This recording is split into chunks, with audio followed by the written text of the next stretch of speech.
right, ladies and gentlemen, we are filming here on Monday, June 22nd for Wednesday, June 24th, our last show in June. I can't believe a third of the summer is technically over here for 10 Cent Beer Night.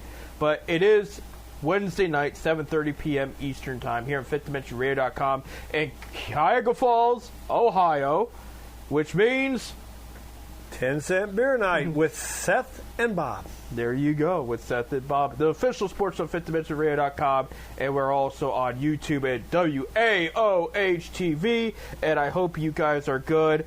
And I also hope, luckily, I shouldn't say hope, luckily, if you're watching us and not listening to us, I'm wearing Acura Rubber Ducks gear. They are not in town this week because it is pouring rain right now as we're filming the show.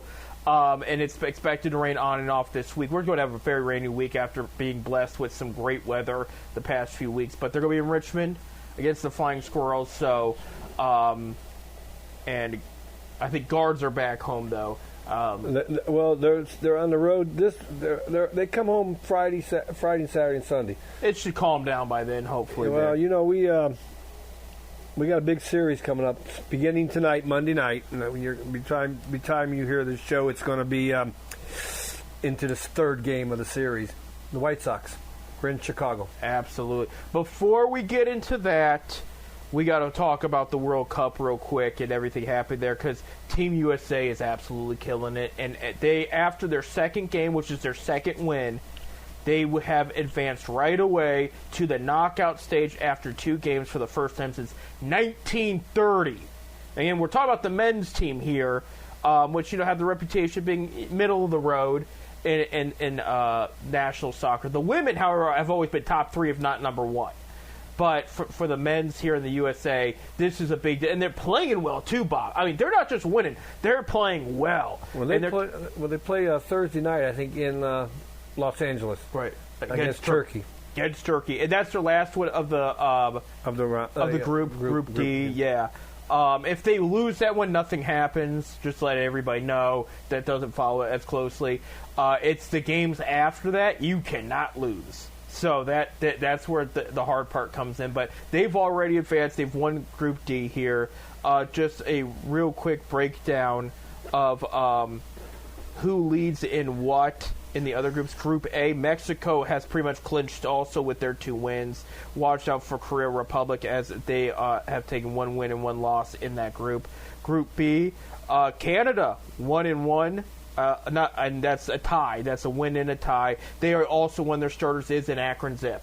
So I don't have that in front of me right now, but they were talking to the Akron Zips coach about one of his players playing in Canada, and I think it's a former, if I'm correct. It's nobody that's currently with the team, but yeah, one of their starters is Akron Zip alumni. Switzerland in Group B is also 1-1 with a tie there. Brazil and Morocco in Group C are 1-1 with a tie. And I'm just naming the top two that are most likely going to advance because the first two advance there. Of course, we mentioned the United States, too. Australia is 1-1. And we just beat Australia. And so is Paraguay. So, whoever... I think there's got to be a winner in that match. If they tie, I don't know what's going on. They're probably going to give it to Australia there, but they're going to play, and the best outcome for whatever team that may be will advance then. So Turkey's already been eliminated. We got Germany and Ivory Coast in Group E. Germany is 2-0. Ivory Coast is 1-1. They did lose there. Group F, we got the Netherlands and Japan at 1-1 with a tie. And then you got Sweden, who is one win and one loss, but are still in the conversation there. Because with Netherlands and Japan in that tie, that kind of changes things up a bit. Group G, Egypt's got a win and a tie there. It's anybody's game for between Iran, Belgium, and New Zealand there. Group H, you have Spain, who is 1-1 with a tie there. And then, again, between Uruguay, Cabo Verde, and Saudi Arabia, it's a toss-up who could come out as the second team in Group H there. Group I, Norway and France each got a win. all these teams in Group I have only played one game, so this is going to update soon. But that's who leads it, right? So it's anybody's game between Norway, France, Senegal, and Iraq for Group I there. Group J, Argentina, of course, with the win, and Messi has now the record holder for most goals in the World Cup history there. Austria also has got a win there. Everybody and actually the rest of the groups there have only played one game, so Argentina, Austria take the lead, but Jordan and Algeria, anything could happen. Colombia's got a win, and Dominican Republic, Congo, Portugal, and I'm not even going to... Uzbekistan. Yeah. Hopefully they don't advance, so I don't have to try to say that name again. But they did lose. So, I mean, again, only one game out of them all. Now, is Brazil still around? Yeah, I just said that they lead in their group right now. Yeah, Brazil's still there. They haven't won a tie there. I heard Colombia. Well, Colombia in Group K, yeah. Brazil was in... Brazil was in Group C, yeah. They had one win. There's so many of these teams. Right. Brazil's usually the big threat. Group L, England's got a win, Ghana's got a win, and Panama and Croatia both have their losses there. So if England and Ghana can get one more win in their next game, and they might play each other, I don't know. Let me pull that up. Yeah, they play each other, so that's not going to happen. But whoever wins that, if anybody can win that game and not tie, they would automatically advance. That's it right now. That's the latest in the World Cup. But Team USA do great. Like Bob said, they'll be playing Thursday night against Turkey, 10 p.m. in Los Angeles. Yeah, so I don't know who's covering it. Do you know what network's covering it? I'm sure some network in the United States is going to cover that. Oh yeah, I mean if they don't, it's going to be streaming. No, it's not. I'm just joking. Probably going to be. Yeah, it will be streaming somewhere. Yeah, Fox. Sure. Yeah, Fox and Fox 1 have all the games. Oh, do they really? Yeah. Oh, good. Fox and so that is a great thing there. So Los Angeles will be busy that night, especially if the Dodgers happen to be in town, and I don't have that schedule in front of me. But we will move on there to Major League Baseball. But I did want to mention with the World Cup how well USA's been playing too. They're saying they could be one of the biggest threats to. Well, you know what? I'm willing to bet you of all these teams, there's a couple other ex-Zip players somewhere. Oh, absolutely. We'd have to. Actually, because Akron's always had a good soccer program, and they get these kids from all these countries. I'm sure there's besides that one you mentioned. Yeah, Richie Laryea is for Canada, and he played in 2014 and 15. He's in his 30s. There, and they show the AI shows a football player. It's like that's not right there. Soccer under program head coach Jarek Embick. That's believe it or not, Bob. That's the only one mentioned as far as. You figure because we had a lot of guys in the MISL, and right. You figured they would go to their countries to play. We had 2 in 2022 because DeAndre Yedlin, if you remember that name, yeah. Laryea was 4 years ago as well. Let me see. Where did Yedlin? I think Yedlin was in the United States. He's not anymore. But I remember that name there. But yeah, so they only have one right now. But I know MLS, they're all over the place. Yeah. I mean that. Would you figure those guys would leave to go play their countries in a World Cup? Right. But I mean, we're talking about this is some of the biggest stars and everything, and a lot of this is also the tournament in soccer where some of the older players will stick it out and play. Not like the Olympics necessarily, but like David Beckham, I think held out for one more time with England before he retired, and so I know. They said Pele was like in his late 40s. Yeah. Before he said no more. Right, but he was like in his late 40s playing in the World Cup. Right, it's a big deal to those players there. The Manchester United guy. There's a band named after him. I can't think. He's retired now, but he played for England too, and it was the same attitude. He stayed until he was. I don't follow soccer that much. He was a big. I know it's a big. I can't think of his name, but he was another one. He played till he was late. You see these commercials on TV and stuff. It's all soccer stuff now, And I can't believe how soccer really grown in this country. But you know what? A lot of I think the women started it.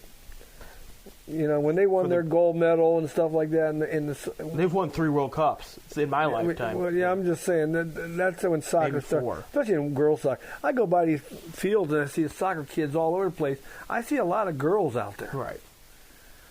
Right, absolutely. So, no, it's definitely grown. It's better. Of course, Bob, I grew up with it. A lot of people listening may not, but while baseball always will have my heart, there's always part of me that's going to love the game of soccer. That was my best sport too, as far as playing. You played it. You played it. Your dad was is in Kansas coach in women's soccer Division III. Yeah, in college level. And so you grew up around it. Right.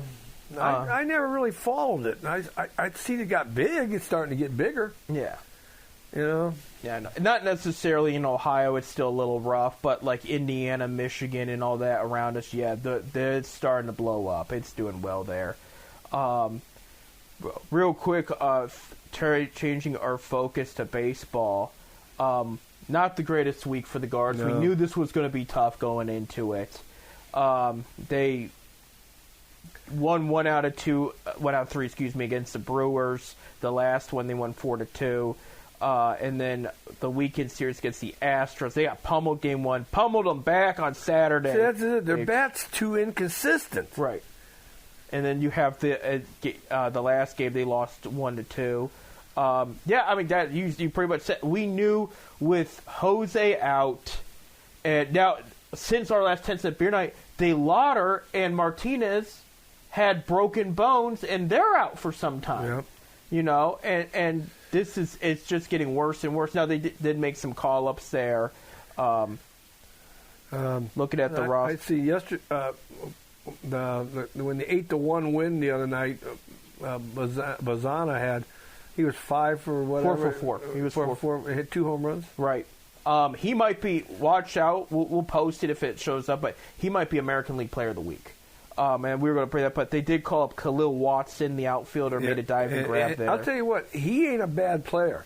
He hasn't got his first major league hit yet. Right. He's 0-12 or 0-11, whatever. But he hit the ball hard. I mean, he hit it just right at people. I mean, he's going to get his first hit pretty soon. A lot of fans like him. They think there's a lot of potential, some good speed, good glove. They did also bring up Stuart Fairchild, 5th-year righty bat, throws right. He is 30 years old. Bailey's starting to hit. Yep. Bailey started to hit. He was batting 168 in San Francisco. He's batting 238 now in Cleveland. It's getting a little better. So it's getting better. And Hedges still has one of the better averages on the whole team right now.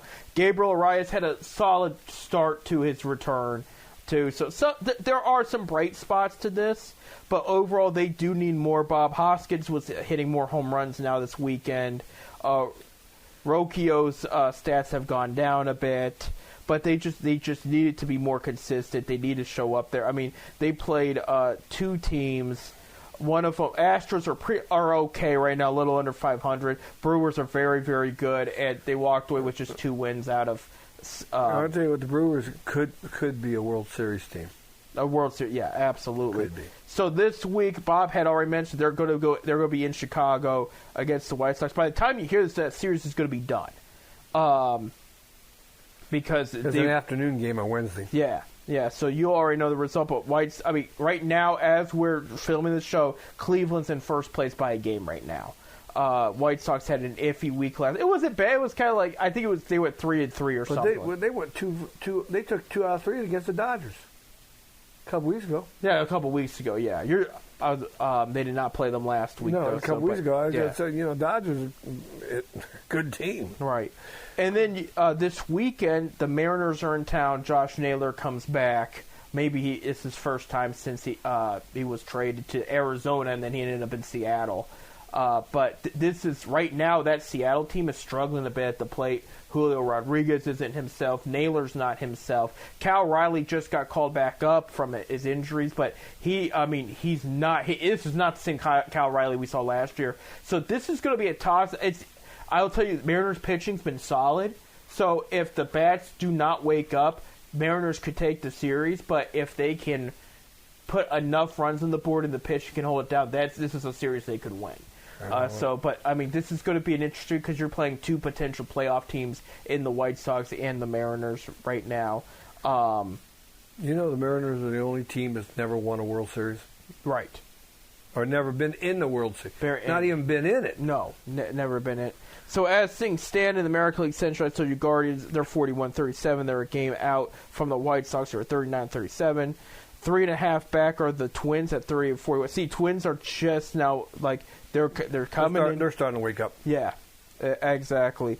Tigers are 7.5 game back. Royals are 9, but Royals had a solid week this past week, and people are talking about them being the comeback team potentially in the American League. Somebody told me Witt is hurt. Yeah, they don't think it's serious. He's getting an MRI done today, but there's something about his knee. But he's a big spark for that team. Yeah, big time. The American League East, real quick, the Yankees are 46-30. 2 games behind them are the Rays. Rays had a weird week last week. They got swept by the Dodgers, and then actually they did win the series against the Nationals, but they had a fight. Nationals, it was a good series. Blue Jays are 8.5 games back, 30-39. Shane Bieber will be returning to the rotation this week, so watch out for that there. Orioles are 10.5 games back, and Red Sox are 14.5 games back with rumors they're about to have a fire sale at trade deadline. So that's going to be interesting there. Mariners are in first place in the American League West. Of course, they're coming down to Cleveland this weekend, so they're 40-39. A game and a half behind them are the A's with another good week this past week. I'm telling you what, the A's are surprising me. I told you they are surprising. They were going to take the turn. Rangers are 2 games back. Astros are 3 games back. So 4 of the American League West are in the conversation for that division. Angels are 8 games back, so they're last there. So we'll get to National League after our break because I'm seeing that we're almost out of time here. But watch out for the A's there. And Bob, they're talking about, you had mentioned pulling this up here about Bazana in the week he had. They're talking about the 2024 draft and how special this draft could potentially be. Chase Burns, the number 2 pick overall for Cincinnati Reds, also another good week. Nick Kurtz of the A's, a good one. He was 4th overall pick. Kansas City's Jack Coglione had a walk-off hit this past weekend. They're talking about him helping turn that team around. J.J. Worthholt of the Cardinals, Connor Griffin of the Pirates. That's a heck of a draft. Cam Smith was in that draft as well. They're talking about just the stars that are playing right now out of already drafted a couple years ago and the impact they're making. We'll talk more about when we get back from break, but Bob, they're talking about some draft changes are on the table as we speak, and it might be for the better. We'll talk about that, and I'm interested to see what you have to say. Well, when we come back, we'll talk about the MLB draft, and we'll talk about the NBA draft too. NBA drafts. We'll talk about the MLB draft changes. NBA drafts this week, including a Cuyahoga Falls native who could be the number 1 pick overall. That and more. Stay tuned.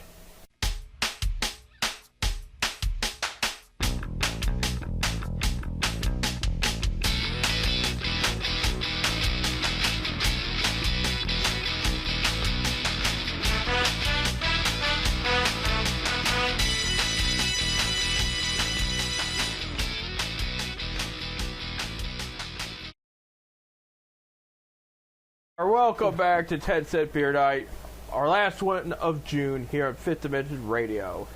I'm Seth. I'm Bob. And we were just talking about the latest standings here in Major League Baseball. We did the American League. We're going to do the National League now. Braves, who have led pretty much the entire year, are still in first in the National League East. 48-28, 20 games above 500. Philly 6.5 games behind them. Kyle Schwarber became the first player in Major League Baseball history to hit 2 450-foot home runs in the same inning on Friday. In the same inning? In the same inning. He hit 3 home runs in the day, but 2 of them came in the same inning, 450 feet, both of them there. And then Bryce Harper hit for the Cycle in that one. They just beat up the Mets this past week. 9 games behind them at 40 and 38 are both the Marlins and the Nationals. Mets are dead last at 34 and 43. Help is on the way, though. Francisco Lindor is coming back sometime this week, so he would make his return there. Personally, I don't know. They need more help than that. I know. Freddie Peralta getting lit up this past. Gave up 10 runs for the first time in his career. It's been tough. And on top of that, we talked about the Rangers briefly, just about where they were in the standings. But Jake DeGrom gave up his first Grand Slam of his career at 38 years old the other day. So it took him that long. So he's been around a while. Yeah.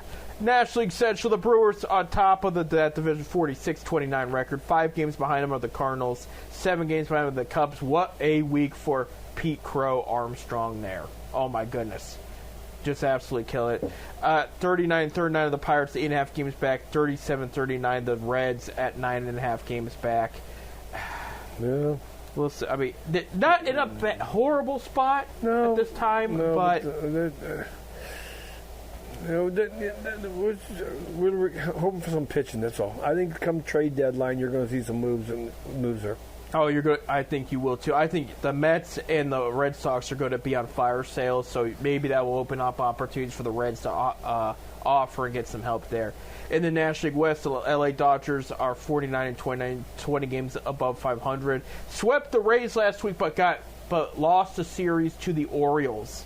And that was a close one, except for the last game they got blown out there. Shohei Ohtani with one of his worst fantasy baseball weeks of the season so far. And usually he kills it, but he did not this past week. Padres 9 games behind them. Diamondbacks 9.5 games behind them.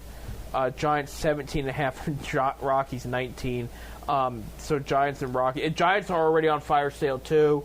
They're offering Willie Adams. They're offering Matt Chapman, Luis Arias.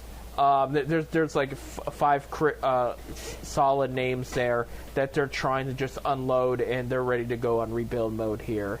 Like I said, I need Cleveland needs to go out and get some bats. That's all I could say. Right. We're just our hitting just inconsistent. Right. We score 8 runs one day and can't even. We score 1 the next. Right. It's tough. I mean, you got some young hitters trying to develop, trying to get up their game there. I mean, it's a constant thing. It's been all season like that. Right. Right. But I'm talking about the rookies. Really, they need the reps. You don't know what Guardian team's going to show up that night. Right.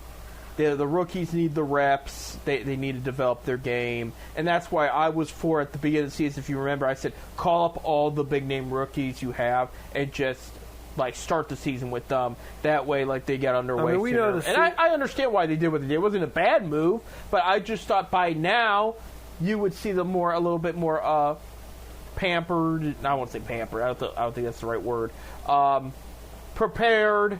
You'd see them more experienced, where they would start amping it up a bit. It's also tough when you have Steven Kwan only hitting 200. Yeah, it's worse than his career. He's hitting the worst of his career. He's not even. He's normally used to get a lot of walks. He's not even getting the walks anymore. Yeah, he's a good eye. I give up. You give up. I give up. There you go. I'm going for Brook Park. Come on, Brook Park. Brook Park Guardians. There. No, we can get the indoor, and we won't have to worry about no rainouts or nothing. There you go. Yeah, and we moved to Brook Park with them. With the Browns. Yeah. With the Browns there. So, yeah, so Guards have White Sox. They had Mariners this week. Just something like, I mean, two right now playoffs. We need to take the series from the White Sox. We need to take at least 2 out of 3. Right. And it's possible. It really is. It's not out of the ordinary there. I did want to mention briefly, so there's a proposal on the table for Major League Baseball and their draft. This would start next year. It wouldn't be this year. And so this is what it would be. these are the changes they want to see as soon as probably next year. They would eliminate high school eligibility, so no players get drafted right out of high school anymore. All right, and I hate to say that, I'm for that. I'm kind of am too. I think it'd be better for them. I think the kids need to go get an education, go to college, right? Because there's no guarantees. Right. Out of every kid that's drafted, it could be 4 years before one makes it to the major leagues. Right. And after those other 4 years, 2 years, you're probably out of ball. Right. So you better have an education. Get a college education. I really believe they shouldn't draft a kid unless he's got at least 2 years of college in. Right. Well, yeah, I was going to read the rest of the proposal. That's exactly what they are doing there. Bob, is outside, other than eliminating high school here, you, similar to football, you wouldn't be able to apply for the draft until after your sophomore year of college. 2 years, okay. Actually, football, you have to have at least a junior year done. Right. So I take that. So it's not exactly like football, but it's 2 years. Yeah. They can go to a junior college, a 2-year program now if they think they're good enough to get drafted. Yeah. They don't have to go to a 4-year school. Right. Draft length would go from 20 rounds to 12. And I'm all for that. Yeah. But I remember when I first started scouting, we had a 50 round. Yeah. There was 50 guys. Each team did 50 guys drafted. And out of those 50 guys each team drafted, 3 might have made it to the AAA level. Right. So, Yeah. So. They said trading picks would be allowed. There would be strict limitations. You cannot trade back-to-back first-round picks in back-to-back years. The draft lottery would change from the bottom 6, technically. It says top 6, but the bottom 6 teams to the bottom 4. Okay. Reduce the bonus pools to of amateur bonus would be $200 million. I guess it's over $300 million or something now. Oh, yeah. It's up there. Undrafted free agents maximum signing for players will plummet to $10,000. And then they said the minimum age for international prospects would increase from 17 to 18. They are talking about having a small international draft after the regular draft to change things up there. But they need to change the fact, though, too. See, they draft these kids out of Colombia or out of Dominican Republic, 16 years old. Right. Or they sign them they sign contracts under that. Yeah. But they need to do away with that. Right. If you're going to penalize the American kids or the kids that in these countries up here, Canada, whatever, to 17 to 18, then you got to do the kids down in the Dominican Republic. Right. To further Bob's comment of eliminating the high school eligibility and doing college, I don't know if you've looked at the past few drafts, specifically the past 4. Even we were talking about the 2024 class that goes for this too. More teams are drafting college players because they are more ready within a year or two. Well, college coaching is a lot better than a high school coach. Most high school coaches, they do a great job, don't get me wrong, but they're teachers. They might have played ball when they was kids, but they never played any higher than high school ball. Right. They're not really experienced coaches. Right. They didn't. This ain't a life to them. Right. And so college pays coaches. That's their specialty. Right. To get these kids ready. Right. For the pro level there. So. I mean, high school coaches, the head coach makes money.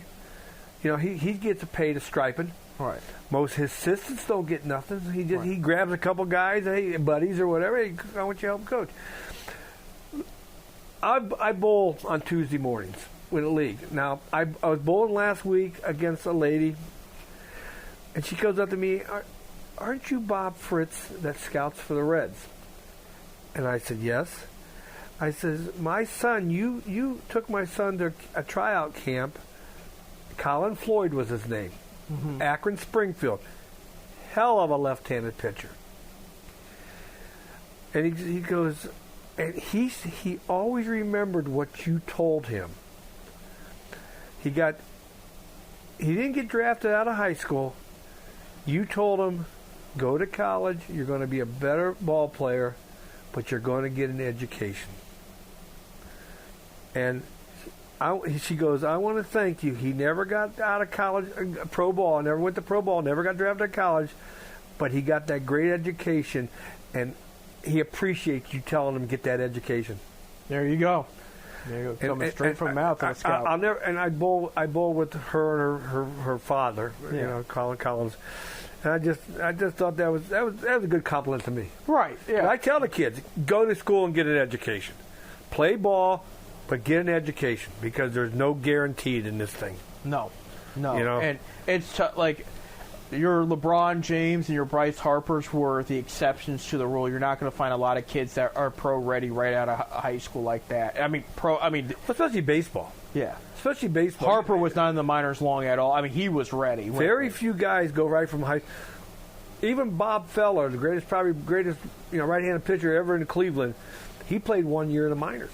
Yeah. Before he came up, got drafted out. He was at high school. Signed a contract for $1. $1. And played 1 year in minor league ball. There you go. He signed $1. $1 to play minor league ball. Excellent. What an honor. But get an education, Absolutely. So that's what it's not. Understand these changes are not official. This is what's proposed right now. Well, also this is going to be the union. Yeah. The Major League Players Union is going to probably balk at this. They might make some especially that $3 million instead of $300 million. Right. But. So, we'll see what happens there, but I mean, I do think this is the route to go, and it also hypes the draft of it. Like, it's not going to be too long. There's going to be 12 rounds. It's going to be it's just going to go quicker. It's going to go better. Well, it's only 20 rounds now. Like I said, when I started in 1990, there was 50. 50 rounds. We drafted 50 every year. We drafted 50 kids, every team. So you got 30 teams. Each got 50. What's that? 1,500 kids. 100. Yeah, wait, hold on. 1,500 kids. Yeah, you're right. Yeah, you're right. That's a lot. That's a lot of kids. That's a lot. That's a lot there. So just something to watch out for. Of course, the Major League Baseball draft will be during the week of the All-Star game. Right. It used to be the first week of June. Right. Not anymore there. Yeah. Speaking of drafted changes, NBA draft is this week. This is the first time I'll say. By the time you hear this, it'll be done. Because it used to be on Thursday night of the week. They changed it now, and I can't. You know it by now.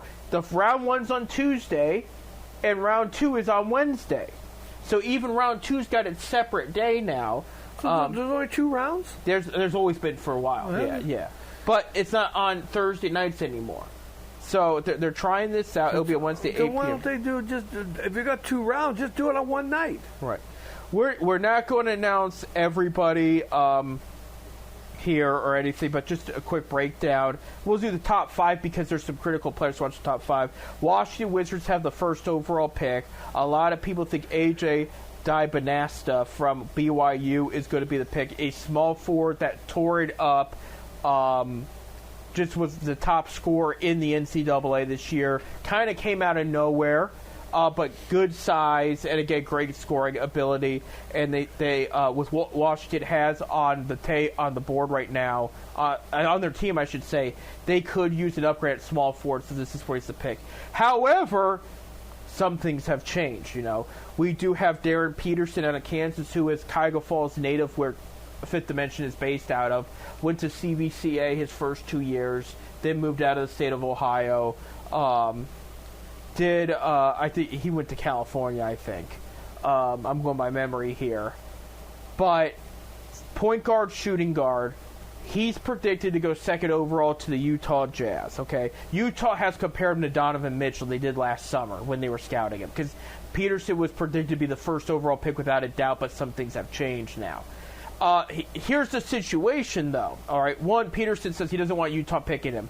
Well, that didn't matter to their pick last year, who also said, I don't want Utah picking me, and they said, too bad.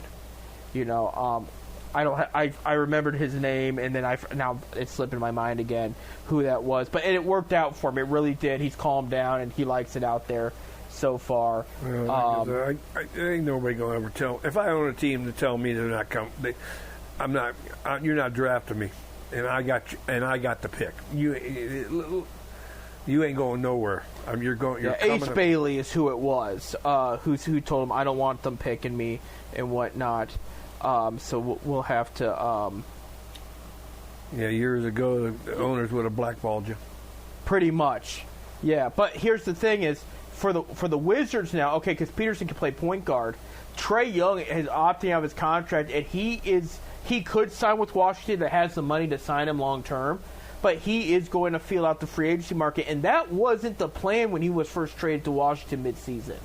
So Washington might be like, if we have a hole at point guard, now they have the money to give him the max, and thanks to Larry Bird rule, nobody else can give him the max. So if they go, look, we're skeptical of how serious he is about us, maybe we pick Darren Peterson and make him the first overall pick. That way we fill the point guard spot. Number 3 would be the Memphis Grizzlies. They are predicted to pick Cameron Boozer, son of Carlos Boozer, former Cleveland Cavalier. The other twin son, I think, is staying at Duke for another year. Don't quote me. I've been trying to research that. I don't think he went in there. Bulls are number 4th pick overall, predicted to get Caleb Wilson out of North Carolina. A lot of people like this guy.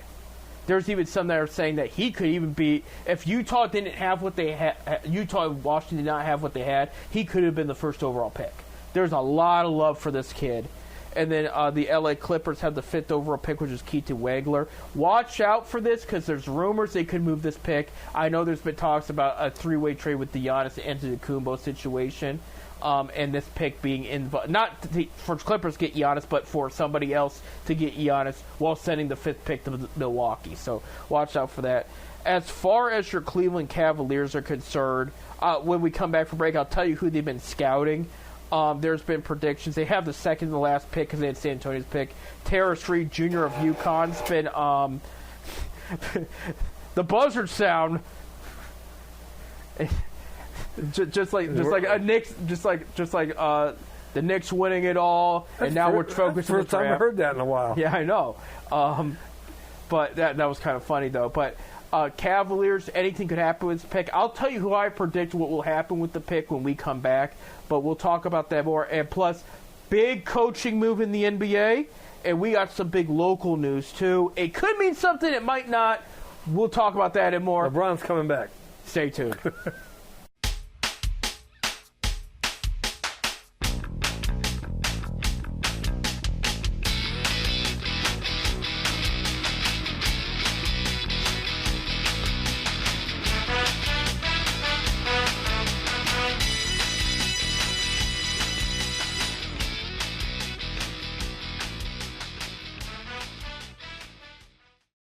Welcome back to our last segment of 10 Cent Beer here at FitZDimensionRadio.com. I'm Seth. I'm Bob. We were just talking here about the NBA draft. Of course, by the time you do hear this, it will be over, but we don't know it yet.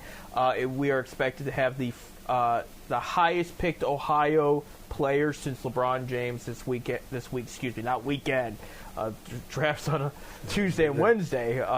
So we'll talk more about the draft next week. Yeah, we'll talk about the results, but going into whatever Cleveland does here, they have scouted a number of players. I'm going to just, because there's a lot, okay? I'm just going to mention some key players here. Jaden Bradley of Arizona, teammate of Bryce James there, who they could use to pick on, and that's the 29th pick. Noam Yakov of Ostende, the international player there to watch out for. Donovan Atwell of Texas Tech, Tuck DeVries of Indiana. Mind you, these are all guards. So, I mean, they could use a guy down low, but it's looking like they're looking at all guards. But speaking of guards, they did scout a couple MAC kids. Jackson Pavlatsky of point guard of Ohio U. And I think you're going to know this name here, Bob. Shama Scott did get an invite and work out with the Cavs. Did he really? Yes, he did. So, Shammond, that's his second one. He tried out for the Phoenix Suns a few weeks ago, and then his teammate Amani Lyles of the Akron Zips tried out for the Knicks while they were in the finals there. I wish them both luck. Yeah, absolutely. I mean, I look for them. I don't look for them to get drafted, but I look for them to sign as free agents. Right. And I think they will in the summer league, especially for the summer league, get them a chance. A lot of Zips do get that chance there. Some other names that were not on that list I pulled up: Tay Davis of Oklahoma, Chaz Harris of South Alabama, Malik Lewis of the G League and International pool. So there's a G Leaguer, and I guess his name's heating up. A lot of guys like him. He could be on their radar there. They do have an international team in the G League. Right. My prediction, I think they're going to trade the pick. I think that they're trying to win now. They're trying to unload some cap, too. I think they trade the pick along with Dennis Schroeder's contract just to unload the pick. I mean, just to load the cap room, And then that pick will also be, that's a $2 million some knock on their cap already. That's already kind of iffy in the situation. So I think they just want to unload that contract. So they'll send the pick in Schroeder's contract somewhere else. I do know they could. And here's the thing: is a team could take Schroeder's deal to buy it out, and that way they just unload the contract and it's gone. One team to watch out for: the Nets could take that contract in with no problem. And they could also want that pick and get another prospect in that. So, and the Cavs could pick, too. You see a lot of these teams like the Warriors and the Nuggets who have won. I know the Warriors, it's been a few years since they won up, but the Nuggets, even when they won it all, they had multiple first-round picks that following draft, and they used them, and they used those players to build on what they already had. The Cavs could do that. If they use the pick, it's cool. As long as they find the right guy, that's fine. But you have to understand this is not going to be a guy that's going to come in right away and tear it up. That's going to be a rare scenario. If they find something, and an exception to that was he didn't last long, but he's with the Bucks right now, is now his name is slipping my mind. The guy they drafted in the Garland draft that late. Let me pull that up there. 19. Sorry, I came unprepared for this one there. Yeah, Kevin Porter Jr. That's who they picked. He started some games. He was the 29. He was he was the 30th pick, and his rights were traded to the Cavs. So and that was a guy that came out right away and tore it up. The following pick, too, by the way, was Nicholas Claxton, starting now center of the Nets, and so he was the first pick of the second round there. And I'm seeing Daniel Gafford's name. There were some solid second-round names there that did take off right away. So it could happen, but you just got to you go in with expectations not as high, but if they pick a good kid, let them develop it. You know what I mean?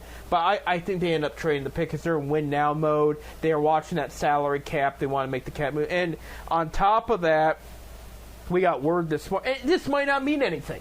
It might not mean anything, but we're going to throw it because it did get kind of hot news this morning. There was another radio station that does sports, okay, and people there are members of Firestone Country Club, where the Browns happened to be when they traded Myles Garrett, a very popular country club in Akron. And word is around the country club, they got some new memberships that came in. And one of those memberships is LeBron James.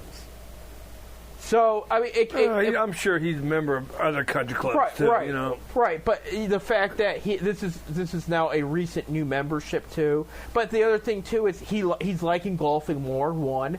Two, he does come to Akron in the summertime. Take away all the hype about what's his decision going to be, his final decision is going to be this summer. I'm going to take my talents to Cleveland. There you go. Now that was the decision. There is a rumor that's coming out. Okay, so the 2016 Cavaliers, they celebrated the 10th anniversary of the championship this past weekend, and most of them, not Kyrie, got together to celebrate that championship, okay?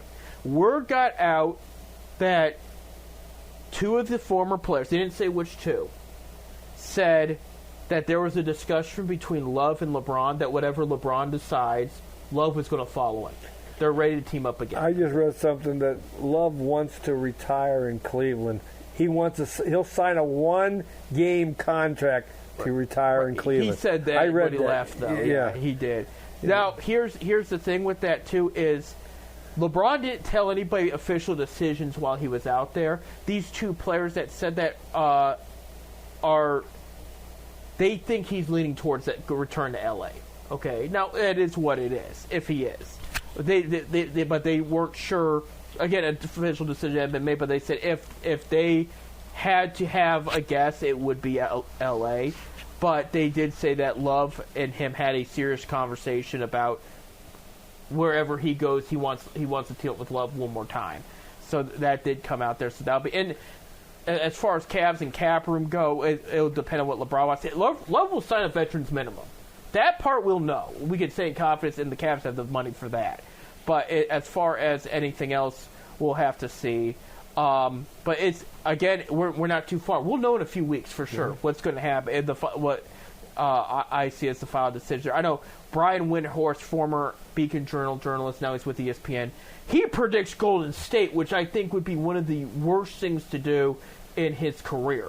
Because that would be, in my eyes, just as bad as the decision. If he goes back to L.A., it's whatever. But if you go to the enemy that took 3 championships away from you, and you're saying, I'm joining them because I think I have a chance to win a championship again, and this is my choice, that's a smack in the face. At that point, I'm cheering for Donovan Mitchell and the Cavs to meet them in the finals and take them out. You know, that if it came down. I don't think it's coming down to that myself. I don't think he's going to go there. I think it's a bad look. I don't know where Windhorst got that. You know, I know he said he would like to team up, but he teamed up with Curry with Team USA. So it's happened before. They won something together. You know, he also wanted to team with Chris Paul. It never happened. I wouldn't want. You got too many. That's what the problem was down in Miami. You had too many superstars.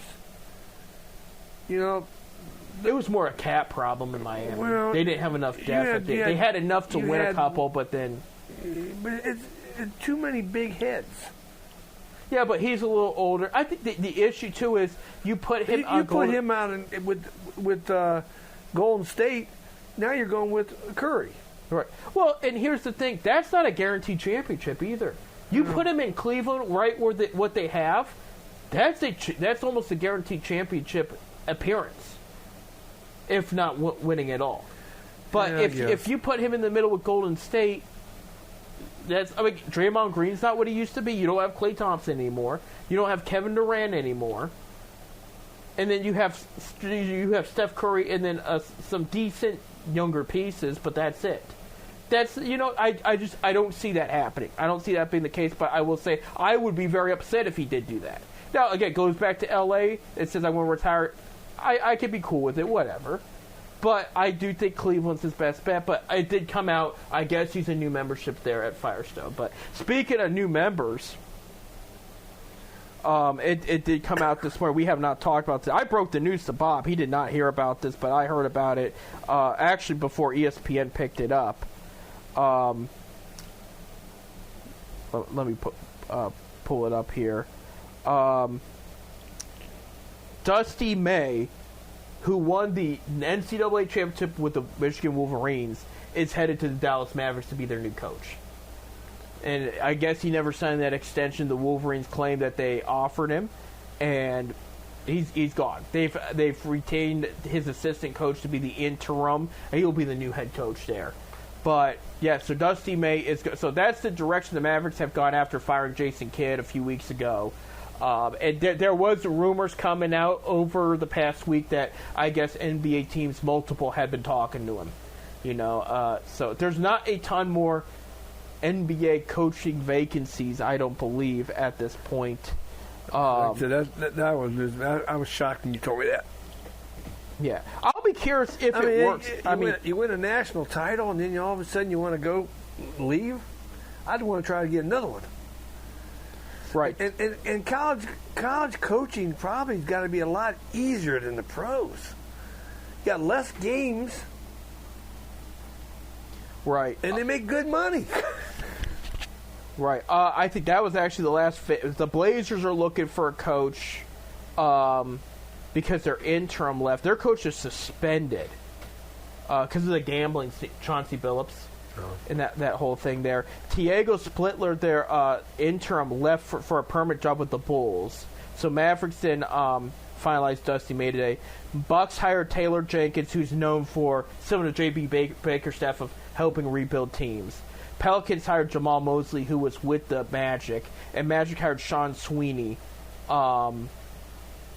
Where did he come from again?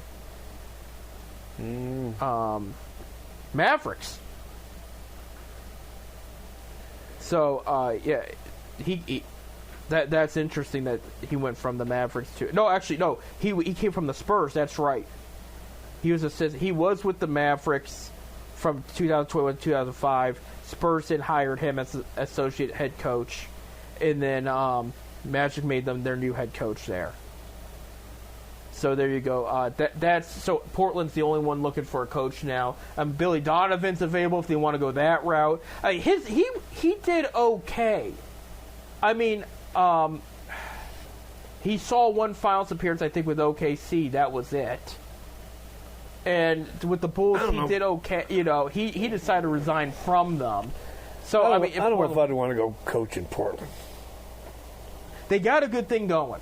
They got a good blueprint there. But so as far as the Cavs go, just something to watch out for. But I don't think you're going to hear any huge news regarding the Cavs and what they're going for. I think the other just big news outside with the Cavaliers and what's going on, and this is not coming for a couple weeks, but the NFL supplemental draft's coming up, and that Brandon Sorsby, that was supposed to play for Texas Tech because he got in trouble for the gambling and all that with Cincinnati, he's going to go in the supplemental draft. A lot of people think the Browns are going to look at. I'm sure they're going to look at him. There's reports coming out that the Browns admitted to looking at him, but they said the gambling thing makes them nervous. They might not want to take a swing. And they're saying a lot of teams might not take a swing at him. Browns are perfect in the supplemental draft, though. You know how I feel about the gambling. Yeah.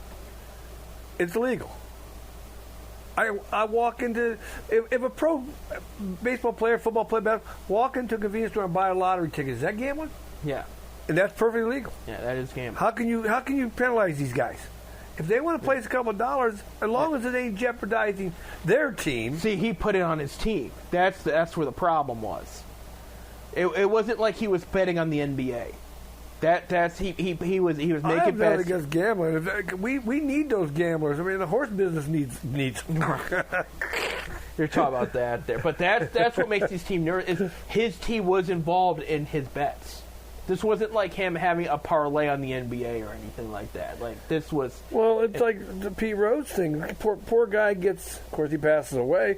Never gets a chance to go to the Hall of Fame. Of course, he's 2 more years and he'll be on the ballot. Right. Okay, be out 5 years. He admitted to gambling for the Reds to them to win. Yeah. You know, he admits that. He didn't bet against them to lose. I mean, if you want them to win, you're going to do your best to win. Right. You know, but because of the gambling part of it, you know, he gets barred for life. Well, luckily they finally okayed it. He's got to sit out. Him and Shoeless Joe, another one, found innocent by a jury of his peers. They still bar him for life. Right. You know, Shoeless Joe should be. The sad thing about Shoeless Joe is, you know, he was married, but he had no kids. Right. He had no brothers and sisters. He's going in the Hall of Fame. His wife's gone. Who's going to, if he goes in the Hall of Fame, who's going to be there to give him, you know,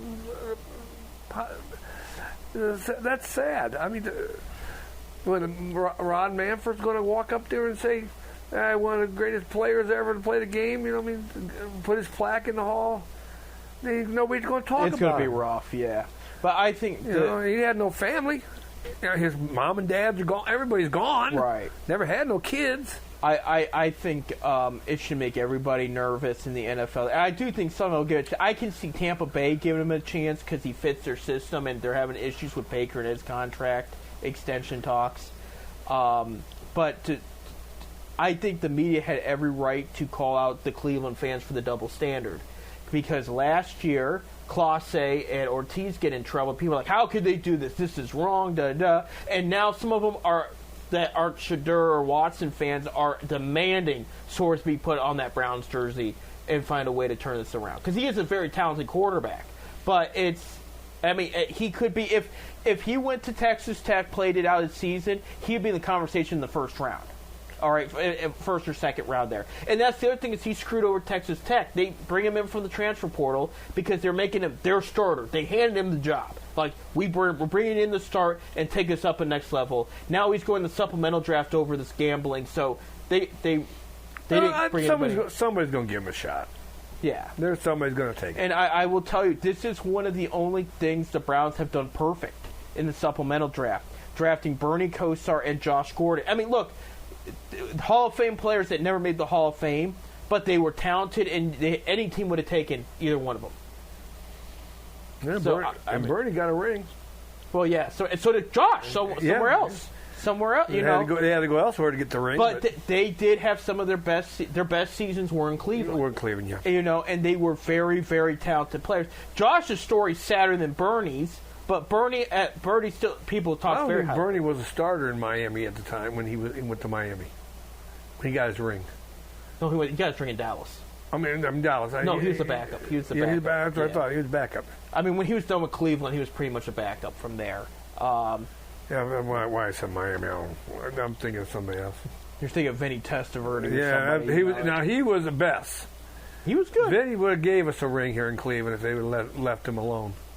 He was right. Good there. He probably got a little better after he left Cleveland. I really believe if you would have quit this revolving door quarterback thing and kept Flacco for another year as our starter and stuff, I honestly believe we could have went farther. I really do. I believe that. I think Flacco should have been retained in some way, but that was we knew that was a Watson thing. There's a lot that goes. We're out of time. We can't go into that conversation. We can talk about next week. Browns just actually scheduled training camp a couple minutes ago, so we could talk a little bit about that next week. But there's not a lot to talk about. But next week, we'll talk about where the guards are at. We'll talk about the results of the NBA draft. We'll start the NBA free agency will be underway because July 1st will be our next show. So we'll talk about patriotism. We'll talk about. Oh yeah, okay, that's right. That should be. It'll be with 4th of July is what, a Saturday? Saturday, yep. And then Rubber Ducks will be in town next week. We'll talk about all that and more. Thank you for tuning in. No matter how you tune in, whether it's the radio station, the TV station, or let me just quick. The radio station is Fifth Dimension Radio radio12345.com. Okay, just so you. Yeah, it is changing soon when the we are going to be changing soon. We have a new website coming up and everything. That's all coming up. You guys will know it when it happens, but it's under construction right now. There you go. Hey, we got to get going. Thank you guys for tuning in. Be safe. Enjoy your last week at Jude here. And with that being said, go Guards, go Cavs, get some new talent in some way or form, and let's keep this train rolling.